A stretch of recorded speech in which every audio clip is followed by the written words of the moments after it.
Good morning friends, स्वागत है आपका हमारे चैनल पे। आज हम क्लास 7th का जो एनसीईआरटी है ये स्टार्ट करने वाले हैं, जिसमें पहला चैप्टर आपका जो है समानता, इसके बारे में आज हम जानेंगे। और ये जो है वह नागरिक का जो है किताब है, जो कि एनसीईआरटी है ये।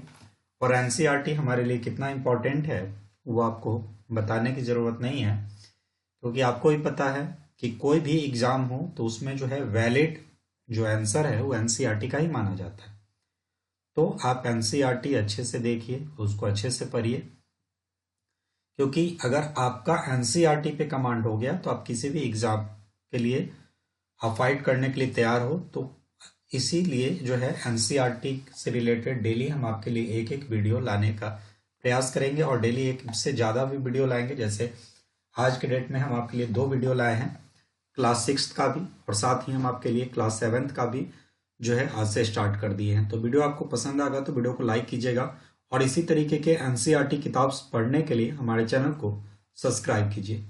किस क्लास के बुक्स आपको चाहिए कमेंट कीजिएगा, किस सब्जेक्ट के बारे में आप जानना चाहते हैं उसके बारे में कमेंट कीजिएगा। हम उस सब्जेक्ट से रिगार्डिंग भी आपके लिए वीडियोस जरूर लाएंगे। आज पहला चैप्टर है, चूंकि समानता क्या होता है, समानता वो हम जानते हैं। कहने के लिए हम अपने आप को मानते हैं कि भैया हम समान हैं, लेकिन क्या आपको लगता है कि हम समान हैं? तो जवाब आएगा नहीं। जो अमीर लोग हैं उनका काम पहले होता है देश में, और जो गरीब लोग हैं उनका काम बाद में होता है। हम कानून तो बड़े बड़े बना दिए हैं, आज के डेट में हम कानून बहुत बड़ा बड़ा बना दिए हैं कि हम समान हैं, किताब में लिख दिए कि हम समान हैं, और एक दूसरे को समान कहते हैं कि भैया हम समान हैं।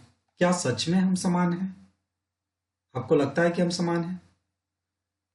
आज भी जब हम कहीं जाते हैं तो क्या हम, अरे बगल में जो कोई गरीब आदमी बैठा हुआ रहता है, क्या हम उसके साथ बैठना पसंद करते हैं? नहीं।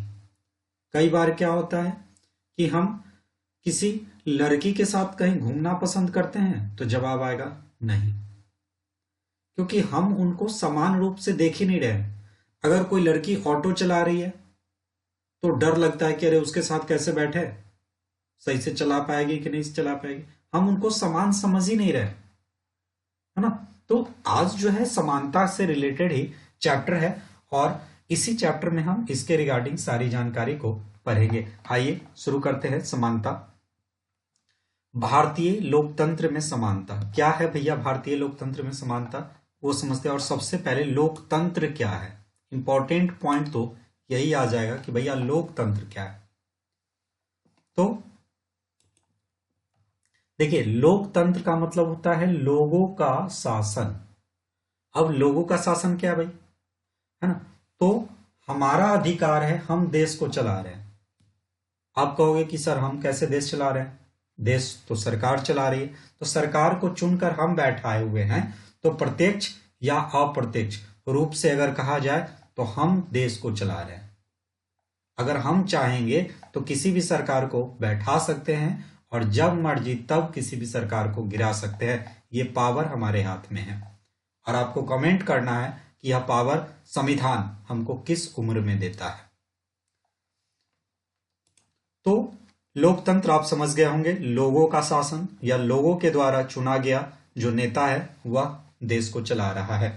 अब जानते हैं कि भारतीय संविधान सभी व्यक्तियों को समान मानता है। इसका अर्थ है कि देश के व्यक्ति, चाहे वो पुरुष हो या स्त्री, किसी भी जाति, धर्म, शैक्षिक और आर्थिक पृष्ठभूमि से संबंध रखते हो, वे सब समान माने जाएंगे। अर्थात ये कि आप भैया कोई भी जाति हो, आपका कोई भी धर्म हो, आप पढ़े लिखे हो या नहीं हो, आप पैसे वाले हो या नहीं हो, आप स्त्री हो या पुरुष हो, लेकिन आप संविधान की नजर में क्या हो? समान हो। भले ही हम आपको समान मान रहे नहीं मान रहे, है ना। तो संविधान बना देना बड़ी बात नहीं है, संविधान तो हम लागू कर दिए कि भैया सभी लोग समान है। क्या रियल में हम समान है? नहीं, क्योंकि हम अपने अंदर चेंजेस नहीं लाएंगे। तो हम सिर्फ कहेंगे कि सरकार अच्छा काम नहीं कर रही तभी देश सुधरेगा। क्या सरकार अच्छा काम करेगी तभी देश सुधरेगा? नहीं, हमें 3 स्तर पे काम करना होगा। सरकार अपना काम कर रही है, समाज को अपना काम करना होगा, हमारे परिवार को अपना काम करना होगा, तब हमारा देश सुधरेगा। लेकिन हम क्या करते हैं, किसी भी चीजों पे सरकार पे बिल फाड़ देते हैं कि भैया सरकार सही नहीं कर रही है। तो सरकार कहां से सही करेगी, जब लोकतंत्र का शासन है और लोग जब वोटिंग के टाइम पे अच्छी सरकार ही नहीं चुनी। तो यही है समानता का मतलब, आप समझ गए होंगे। अब हमको नहीं लगता है कि आपको समानता बताना होगा। संविधान हमें यह बताता है कि भैया स्त्री हो या पुरुष, किसी भी धर्म से हो, किसी भी जाति से हो, पढ़े लिखे हो या नहीं हो, मैटर नहीं कर रहा है, पैसा है या नहीं है, लेकिन संविधान के नजर में आप सेम हो, है ना। अगर मान लीजिए कि वोट डालने का अधिकार पैसा वाले को है, तो वोट डालने का अधिकार गरीब को भी है। आप कोई बड़ा आदमी जो है कोई केस कर सकता है, तो छोटा आदमी भी कोई केस कर सकता है। ये संविधान हमारे हाथ में जो है पावर दिया हुआ है और ये पावर हमारे पास है। लेकिन इसके बाद भी हम यह नहीं कह सकते कि असमानता खत्म हो गई है। अभी 1 मिनट पहले ही हम आपका इसके बारे में डिटेल में जानकारी बता दी है, तो हमें नहीं लगता इस पे फिर से हमको बताने की जरूरत है। यह खत्म नहीं हुई है, लेकिन फिर भी कम से कम भारतीय संविधान में सभी व्यक्तियों को समानता के सिद्धांत को मायने किया गया है। जहां पहले भेदभाव और दुर्व्यवहार से लोग की रक्षा करने के लिए कोई कानून नहीं था, अब अनेक कानून लोगों के सम्मान तथा उनके साथ समानता के व्यवहार को सुनिश्चित करने के लिए मौजूद है। पहले हम क्या करते थे, लोगों के साथ भेदभाव करते थे। मान लो कोई अपर कास्ट का जो लोग है, ऊंचा कास्ट का लोग है, वो अपने नीचे कास्ट के लोग के साथ बैठकर खाना नहीं खाता था, उसके हाथ का पानी नहीं छूता था, उसे मंदिर में प्रवेश नहीं करने दिया जाता था। क्यों? क्योंकि वह अछूत जात से है। तो आज के डेट में जो है हम ऐसा नहीं कर सकते हैं, ये पावर हमें संविधान दिया हुआ है। ठीक, यहां तक में कंफ्यूजन नहीं है। अब समानता को स्थापित करने के लिए संविधान में जो प्रावधान है, इसमें से कुछ निम्नलिखित है। प्रथम, कानून की दृष्टि से हर व्यक्ति समान है। कानून की दृष्टि से अगर देखा जाए तो न कोई बड़ा है न छोटा, न कोई पैसा वाला न कोई गरीब। कानून की नजर से सभी आदमी सेम है। इसका तात्पर्य है कि हर व्यक्ति को देश के राष्ट्रपति से लेकर कत्ता जैसे घरेलू काम की नौकरी करने वाली महिलाओं तक सभी को एक ही जैसे कानून का पालन करना है। दूसरा, किसी भी व्यक्ति के साथ उसके धर्म, जाति, वंश, जन्म स्थल और उसके स्त्री या पुरुष होने के आधार पर भेदभाव नहीं किया जा सकता। तीसरा, हर व्यक्ति सार्वजनिक स्थानों पर जा सकता है, जिसमें खेल के मैदान, होटल, दुकानें और बाजार आदि सम्मिलित है। सब लोग सार्वजनिक कुओं, सड़कों और नहाने के घाटों का उपयोग कर सकता है। चौथा, अस्पृश्यता का उन्मूलन कर दिया गया है। तो यहां तक में आपको कोई भी कंफ्यूजन नहीं होगा। यहां चौथा पॉइंट में जो आपको लग रहा होगा कि ये भैया अस्पृश्यता क्या है, तो हम किसी को छुआछूत नहीं कर सकते किसी के साथ। अगर मान लीजिए कि हम किसी को बोले कि अरे तुम दूसरे कास्ट के हो, हमारे साथ नहीं बैठो, तो वो जाकर हमारे बारे में कंप्लेन कर सकता है और हमें सजा हो सकती है। तो वो टाइम गया जब हम किसी के साथ भेदभाव करते थे। अब अगर आपके मन में या किसी के मन में अगर इस तरीके का भावना चल रहा है, तो उसे जेल हो सकती है। ये कानून हमें अधिकार देता है कि हम सभी समान हैं और किसी भी जगह पे हमें जाने से नहीं रोका जा सकता है। इसका अधिकार हमें कौन देता है? संविधान। शासन ने संविधान द्वारा मान्य किए गए समानता के अधिकारों को दो तरह से लागू किए हैं। पहला, कानून के द्वारा, और दूसरा, सरकार की योजनाओं व कार्यक्रम द्वारा सुविधाहीन समाजों की मदद करके। देखिए, हम पहला तो जो बात कर रहा है यहाँ पे, पहला कानून के द्वारा और दूसरा सरकार के योजनाओं के द्वारा। अब आप देखिएगा कि बहुत सारे ऐसे राज्य हैं जहां पे जो गरीब तबके के लोग हैं, जो पिछड़ा वर्ग के लोग हैं, उनको विशेष योजनाएं दी जाती है। ऐसा क्यों? अब कई बार लोग सोचते हैं कि भैया हमारे साथ भेदभाव हो रहा है।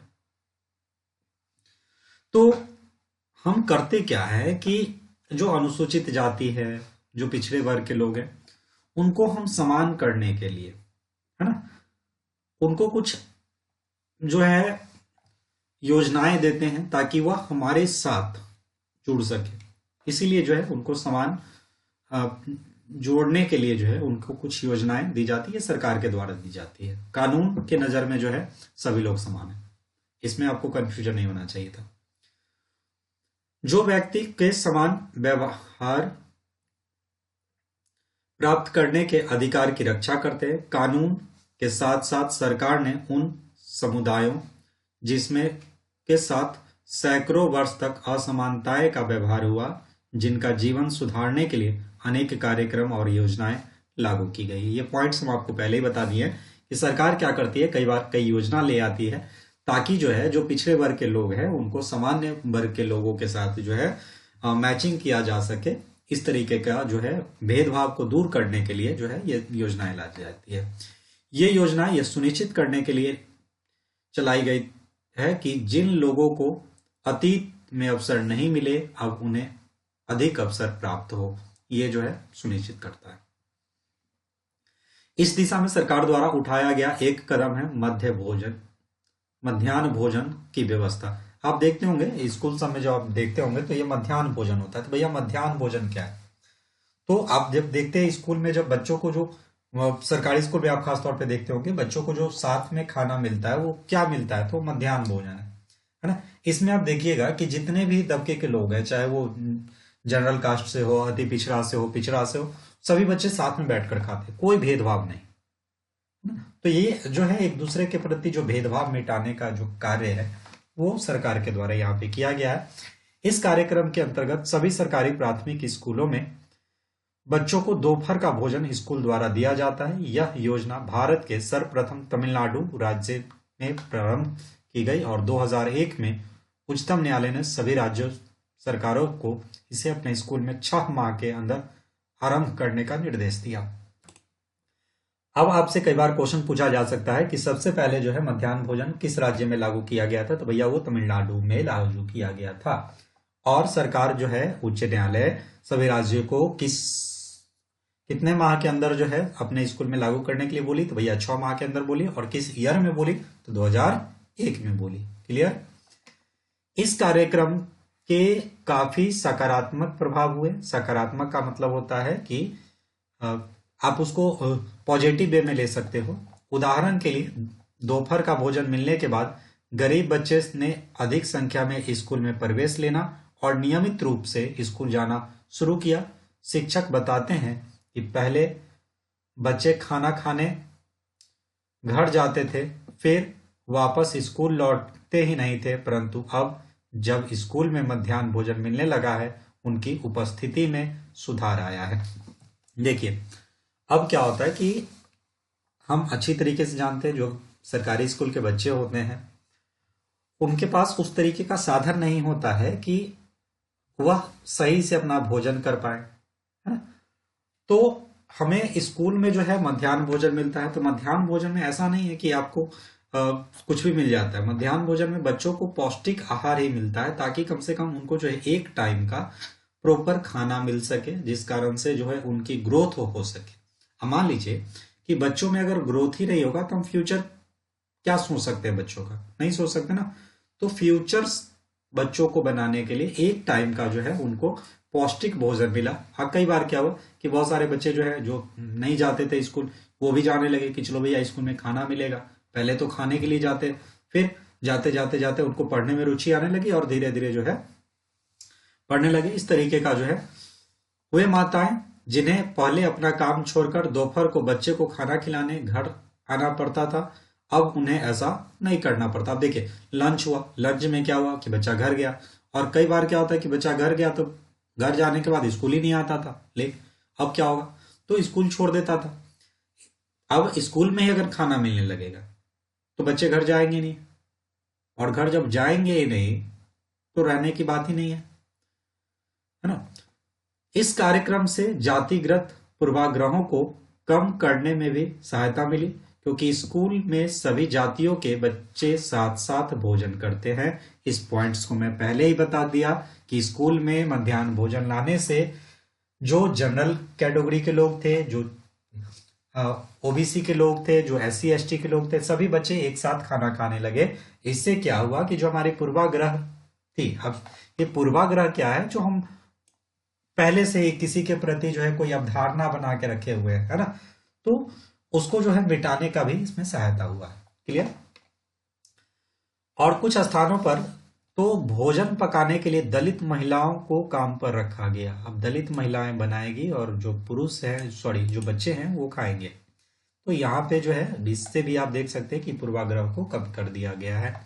मध्याह्न भोजन कार्यक्रम ने निर्धन विद्यार्थियों को भूख मिटाने में भी सहायता की है, जो प्रायः खाली पेट स्कूल आते हैं और इस कारण पढ़ाई पर ध्यान केंद्रित नहीं कर पाते। कई बार क्या होता है कि हमारी जो घर की महिलाएं हैं किसी काम में बिजी रहती है, स्कूल के टाइम तक बच्चे को खाना नहीं खिला पाती है, तो स्कूल में जाएगा बच्चा तो खाएगा, और जब पेट में खाना रहेगा तभी पढ़ने में मन लगेगा। तो आपको समझ में आ गया होगा कि मध्याह्न भोजन क्यों जरूरी है। अब कुछ पॉइंट्स दिए गए हैं जिसके बारे में हम आपको बता दें, क्वेश्चन से रिगार्डिंग ये क्वेश्चन है कुछ। मध्याह्न भोजन कार्यक्रम क्या है? पहला, आप इसका जो आंसर है हमें कमेंट जरूर कीजिएगा। क्या आप इस कार्यक्रम में 3 लाभ बता सकते हैं? 3 लाभ, हम अभी 3 क्या, हम आपको कितना लाभ बता दिए। इसके विचार से यह कार्यक्रम किस प्रकार समानता की भावना बढ़ा सकता है? अभी बताया कि सभी बच्चे एक साथ बैठकर खाते पीते हैं तो समानता बढ़ेगा। क्लियर। अपने क्षेत्र में लागू की गई किसी एक सरकारी योजना के बारे में पता लगाइए। इस योजना के क्या किए जाते हैं या किसके लाभ के लिए बनाई गई है? तो आपको ये 2 क्वेश्चन हैं जिसका आपको पता करना है। आप जानते हैं इसके आगे कुछ पॉइंट्स के बारे में।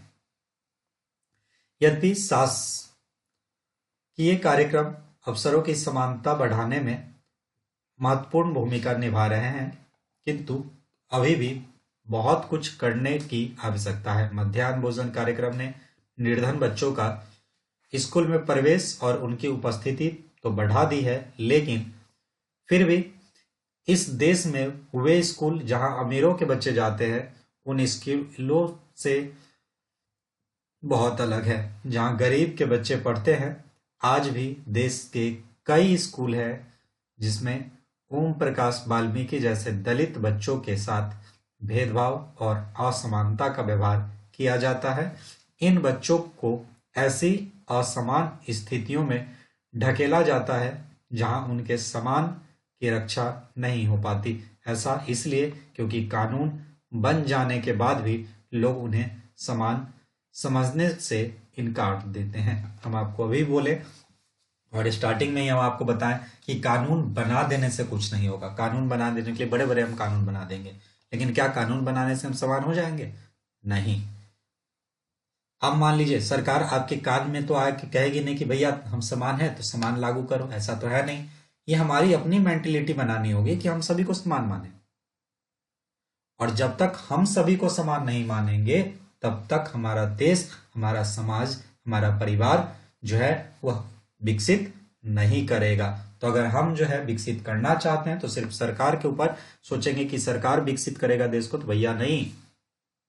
देश को विकसित करना है तो हमें भी विकसित होना होगा, समाज को भी विकसित होना होगा और सरकार को भी विकसित होना होगा। कोई भी कानून बनता है तो सरकार सिर्फ कानून बना रही है, लागू कर रही है, लेकिन उसको अपने जीवन में लागू करने का काम हमारा होना चाहिए। इसका मुख्य कारण यह है कि दृष्टिकोण में बहुत धीरे धीरे परिवर्तन आता है। यद्यपि लोग यह जानते हैं कि भेदभाव का व्यवहार कानून के विरोध है, फिर भी वे जाति, धर्म, आर्थिक स्थिति और महिला होने के आधार पर लोगों से असमानता का व्यवहार करते हैं। वर्तमान दृष्टिकोण को बदलना तभी संभव है जब लोग यह विश्वास करने लगे कि कोई भी कमतर नहीं है और हर व्यक्ति सम्मानजनक व्यवहार का अधिकारी है। प्रजातंत्र समाज में, प्रजातंत्र मतलब लोकतंत्र, समाज में समानता स्थापित करना एक सतत संघर्ष है। सतत का मतलब होता है चलता हुआ संघर्ष, जिसमें व्यक्तियों और विभिन्न समाजों को सहयोग देना है। इस पुस्तक में आप इनके बारे में और अधिक पढ़ेंगे। देखिए, ये बाबा भीमराव अम्बेडकर हैं, इनको आप अच्छे से जानते होंगे, हमारे जो संविधान के रचयिता हैं यही है। और इन्होंने कहा है कि हमें संघर्ष जीवन भर करना होगा। जब तक जीवन है तब तक हमें अपने जो अधिकार है इसके लिए संघर्ष करना होगा। कानून बना देने से कानून नहीं आएगा, उसके लिए आपको लड़ना होगा। और लड़ोगे किससे? तो अपने आप से लड़ना होगा और हमें अपने समाज को बदलना होगा। इनका कथन है, इनके बारे में कुछ पॉइंट्स पढ़ते हैं। इसके बाद जो है हमारी जो क्लास है आज यहीं खत्म होगी। फिर हम दूसरे वीडियोस में कल जब हमारा जो नेक्स्ट वीडियो आएगा फिर उसके रिगार्डिंग आगे बात करेंगे। इन्होंने बताया कि अपने आत्मसम्मान को दांव पर लगाकर जीवित रहना अशोभनीय है। आत्मसम्मान जीवन का सबसे जरूरी हिस्सा है, इसके बिना व्यक्ति नगण्य है। मतलब क्या कि आपको कोई दबा रहा है और तब आप जिंदा है तो व्यर्थ है, वो अशोभनीय है ना। तो आत्मसम्मान के लिए, अपने सम्मान के लिए आप जीवन में सबसे जरूरी हिस्सा है। अगर आप अपना सम्मान खो देते हैं तो ये अशोभनीय है आपके लिए। इसके बिना व्यक्ति नगण्य है। अगर मान लीजिए कि आपका जीवन में सम्मान ही नहीं है तो आप नगण्य हैं। आत्मसम्मान के साथ जीवन बिताने के लिए व्यक्ति को कठिनाइयों पर विजय प्राप्त करनी होती है। केवल कठिन और निरंतर संघर्ष से ही व्यक्ति बल, विश्वास और मान्यता प्राप्त कर सकता है। ये बाबा भीमराव अंबेडकर का कथन है। मनुष्य नाशवान है। हर व्यक्ति को किसी न किसी दिन मरना है, परंतु व्यक्ति को यह संकल्प लेना चाहिए कि वह अपने जीवन का बलिदान आत्मसम्मान और उच्च आदर्शों को विकसित करने और अपने मानव जीवन को बेहतर बनाने में कार्य करे। किसी साहसी व्यक्ति के लिए आत्मसम्मान रहित जीवन जीने से अधिक अशोभनीय और कुछ नहीं है। B.R. अम्बेडकर जी का ये कथन है कि अगर मान लीजिए कि आप जीवन जी रहे हैं, है ना, और लोग आपको दबा के आपको रखे हुए हैं तो आप व्यर्थ है ना। तो अपने जीवन के लिए, है ना, आप दिन रात मेहनत कीजिए, संघर्ष कीजिए। और ऐसा नहीं है कि हम घर में बैठे रहेंगे तो सारी फैकल्टी हमको मिल जाएगी, ये पॉसिबल ही नहीं है ना। तो हमें अपने जो रूल्स हैं उनके लिए फाइट करना होगा, समाज से, परिवार से और सरकार से, तीनों स्तर पे हमें कार्य करना होगा। वीडियो आपको पसंद आया होगा तो वीडियो को लाइक कीजिएगा। कल फिर मिलते हैं इसी चैप्टर के दूसरे पार्ट से। और चैनल को सब्सक्राइब जरूर कीजिएगा ताकि एनसीईआरटी के जो भी कंटेंट्स हैं वो आपको लगातार मिलते रहेंगे। और किस सब्जेक्ट से रिगार्डिंग आप हमसे वीडियो चाहते हैं जरूर कमेंट कीजिएगा। मिलते हैं फिर नए वीडियो के साथ। Thank you.